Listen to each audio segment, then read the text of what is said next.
ফুল তুলবি না, বকবে ফুল তুললে। হাই বন্ধুরা, আমি স্বপ্না মাইতি আবার চলে এলাম তোমাদের কাছে একটা ছোট মিনি ব্লগ নিয়ে। আমাকে সাপোর্ট করো, লাইক করো, কমেন্ট করো, ফলো করো। তারা স্বপ্না মাইতি হচ্ছে মামা মামা আই লাভ ইউ মামা। চলো আমরা যাচ্ছিলাম স্কুলের প্রোগ্রামে ডিও ফান ফেয়ার। তো খুব মজা হচ্ছিল, আমাদের ওখানে আমি নাচ করেছি, খুব মজা হয়েছে, নাচ গান প্রচুর প্রচুর এনজয় করেছি আমরা সবাই মিলে। তারপরে অনেক কিছু খাওয়া দাওয়াও করেছি, অনেক স্টল বসেছিল, অনেক কিছু। আমি খেয়েছি পিৎজা, তো প্রচুর আর বেরিয়ে খেয়েছি হচ্ছে ইডলি। তারপর মামা কি খাওয়া যায় না বন্ধুরা, আইসক্রিম। আর কি খেয়েছিলিস?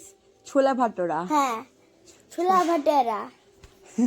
তো যাওয়ার সময় না বেরিয়েছি আমরা কটার সময়, এই 12টা একটা এরকম বাজে যায়, এখন 12টা বেজে গেছিলো, প্রায় 12:30 বাজে যায় বেরিয়েছিলাম।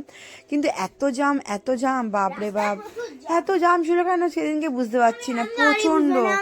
আর আমি বাড়ি থেকে স্নান করে বেরিয়েছিলাম, আমি চুলটাকে আঁচড়াইনি, তাই জন্য গাড়িতেই আমি চুলটাকে আঁচড়াচ্ছিলাম।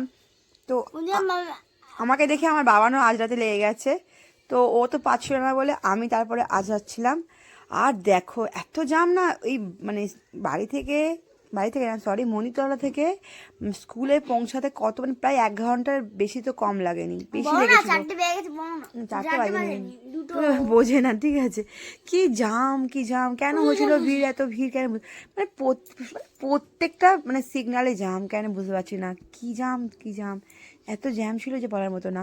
এবার বাবানকে আমি চলে যাচ্ছিলাম আর বাবান কিছু বলছিল আমাকে, আর বাবান মানে এত মানে চুলের এত জোট পড়ে যে কি বলবো। দুজনেই আমরা স্নান করেছিলাম, স্নান করে চুলটাকে ভালো করে আঁচড়াইনি, কারণ তাড়াহুড়ো করছিলাম, কারণ মাম্মাম না প্রচুর মানে তাড়াহুড়ো করছিল যাওয়ার জন্য, কারণ সবাই বন্ধু বান্ধবরা সব চলে এসেছে, মজা করবো, বেশিক্ষণ থাকবো এরকম ব্যাপার একটা।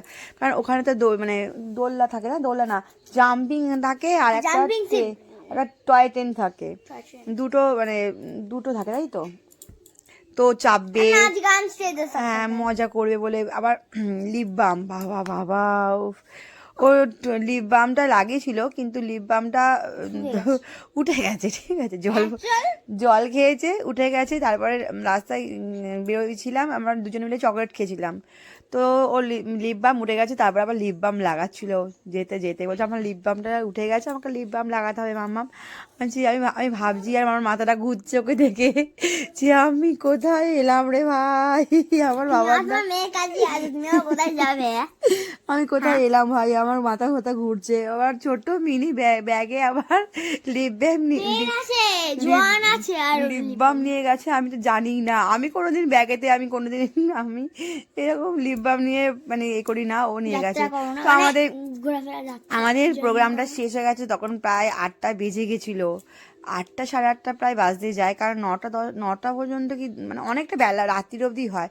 তো বেরিয়ে বাবান বললো আমি ছোলা ভাটোরা খাবো, গরম গরম ভাজছিল। আমি না বাবানকে বেশিরভাগ রাস্তার দোকান থেকে খাওয়ানো পছন্দ করি, মানে রাস্তা বলো রেস্টুরেন্টে বলো, যেখান থেকে মানে সব কিছুই আমি ওকে কি বলবো, আমি চাই ও সব জায়গা থেকে খাক। বেশি মানে ঘুগনি মতন, ঘুগনি মনে হচ্ছে। আচ্ছা আমি চাই আমার বাবান সব জায়গা থেকে খাক, একদম রাস্তায় দোকানে ফুটপাথ থেকেও খাক তৃপ্তি করে, আর রেস্টুরেন্টে গিয়েও খাক তৃপ্তি করে, সব জায়গাতে খেয়েই মানে ও মানে সব জায়গায় খাওয়া দাওয়া করে মানে প্র্যাকটিসটা থাকুক, মানে বুঝুক যে বাইরে খাওয়ার স্বাদটা, বাইরে স্বাদ। তো আমাদের খাওয়া হয়ে গেছে, আরে ভাই এটা আমাদের খাওয়া হয়ে গেছে। এবার আমরা ওই দিকটা দাঁড়াও, স্টপ, ওই দিকটা ওয়ান ওয়ে ছিল বলে, তাই জন্য আমরা একটু হেঁটে আসছিলাম, গাড়িতে উঠবো বলে ট্যাক্সি খুঁজছিলাম বাড়িতে ফেরার জন্য, কারণ অনেক রাত্রি হয়ে গেছিলো আর প্রচণ্ড ভিড়। তো অনেক খোঁজাখুঁজির পর মানে আসছিল না কেউ মন্দির তলার দিকে, কারণ কলকাতার দিকে গাড়িগুলো না, ট্যাক্সিগুলো না মন্দিরতলার দিকে আসতে চায় না সচল। তো অনেকক্ষণ বাদে কাঠঘোট পোড়ানোর পর একটা গাড়ি পেয়েছিলাম। তারপরে বাবান আস্তে আস্তে ঘুমিয়ে পড়েছিল, আমিও প্রচুর ক্লান্ত হয়ে গেছিলাম, আর দুজন মিলে একটু হেঁটে মানে ঘুরছিলামও। আবার এসে আমরা দুজনে রেস্টুরেন্টে খেতে গেছিলাম দুজনে, আমাদের মন্দিরতলাতে, কাকাতুয়া রেস্টুরেন্ট, তাই তো, ওই বিজয়তলা যাস, আমরা কোথায় যাই, কাকাতুয়া তো না কাকাতুয়া না, কি রেস্টুরেন্টে যাই আমরা ব্রিজের তলা, রোল বলো, বন্ধুকে বলো, বন্ধুরা চেনে, ভুলে গেছি। ব্রিজের ওইদিকে একটা রেস্টুরেন্ট আছে, আমার ভুড়িভোজ সরি, ভুড়িভোজে গেছিলাম খেতে, মেয়ে হ্যাঁ, বাবা, ভুড়িভোজ। বাবান আর আমি খেলাম গিয়ে, কি চাইনিজ খেয়েছিলাম, খিদে পেয়ে গেছিল খুব, টুকটাক খেয়েছিলাম ওখানে, তবুও রাত্রিবেলা একদম ডিনার সেরে বাড়ি ফিরলাম। বাড়ি ফেরার পথে বাবান আবার নবান্নতে গেল, এই 10 মিনিট 5 মিনিট একটু খেললো, দু একজন বন্ধু বান্ধব ছিল, তো আর যে আমার পাশে ছিল কুর্তি পরে, ওই সময় ক্যারে বন্ধু হয়। তো খাওয়া দাওয়া হয়ে গেছে। এবার অনেক ঘোরা হলো, খুব মজাও হলো সারা দিনটা ধরে, মানে দুপুরের পর থেকে। তো প্রায় রাত্রি 10টা বাজে বাড়ি ঢুকলাম মেয়েকে নিয়ে। আমরা ডিনার করে এসেছি, তাই জন্য মানে আর বাড়িতে এসে কিছু ডিনার করতে হবে না। চলো টাটা বাই বাই, আবার একটা নতুন ব্লগ নিয়ে আবার দেখা হবে তোমাদের সাথে। তো পাশে থেকো তোমরা বন্ধুরা, সব সময় Subscribe করো। সাপোর্ট করো প্লিজ। Tata bye bye.